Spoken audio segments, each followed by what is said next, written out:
வழக்கமா பசங்க எல்லாருமே ஈவினிங் 4 to 5 வெளியில விளையாடுறதுக்கு விடுறது உண்டு. ஆயாவுமே வீட்டுக்கு வந்திருந்தாங்க.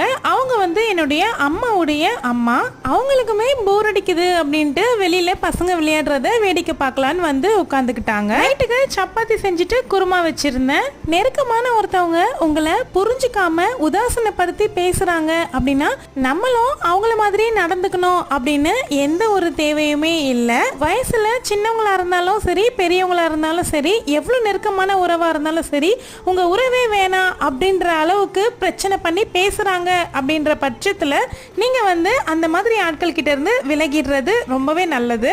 உங்களுக்கு திரும்பி பேசி சண்டை போட தெரியாம விலகிறது கிடையாது. நம்ம அவங்கள மாதிரியே பேசி சண்டை போட்டுட்டு இருந்தோம் அப்படின்னா அவங்களுக்கும் நமக்கும் ஒரு வித்தியாசமும் இல்லாம போயிடும். பாத்தீங்களா? உங்க மேல தப்பே இல்லாம உங்களை உதாசீனப்படுத்தினாங்கன்னா இயற்கையும் கடவுளும் பாத்துக்குவாங்கன்னு விட்டுருங்க. தேங்க்யூ.